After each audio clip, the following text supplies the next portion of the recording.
Gemă, direct din Mănăștur, Cluj-Napoca. Asta e balada lui Alex Crisan. Ascultă vibrația, frate. Eu fumez, eu mă droghez. În chiuvetă eu plonjez, când lachez, eu spermez. Spun că caca meditez, eu dau lava până-mi sar un tendon la un căcat lăsat pe-un vechi carton.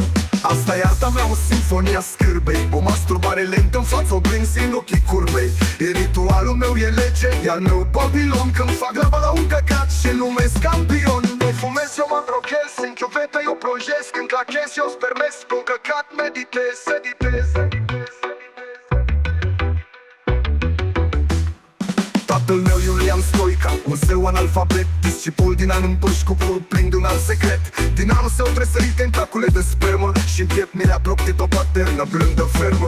Și-n șoaptă mi-a zis blând, cu vocea lui de tată, așa l-am abordat pe popa cu o pulă înveninată. Menstruație și spermă, un futai pe vecie, între un penis de zeu și un vagin plin de rugină și prostie. E o dragoste murdară, un act de creație pură, când slobozul se întinde pe față ca o glazură. Așa m-am născut eu, dintr-un vis scârbos și un produs al.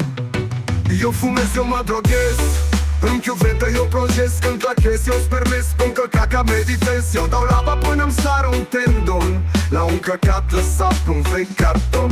Asta e arta mea, o sinfonia scârbei, o masturbare lentă în fața oglinzii în ochii curbei. E ritualul meu, e lege, e al meu Babilon. Când fac lava la un căcat și numesc campion.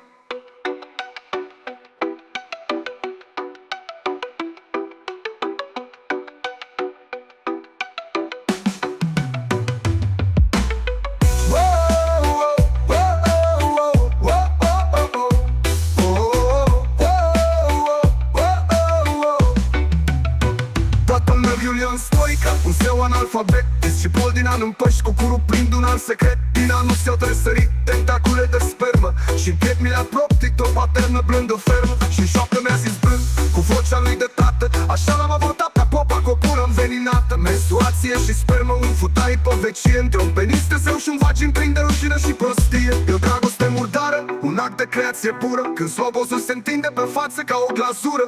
Așa m-am născut eu, dintr-un vis scârbos și un produs al.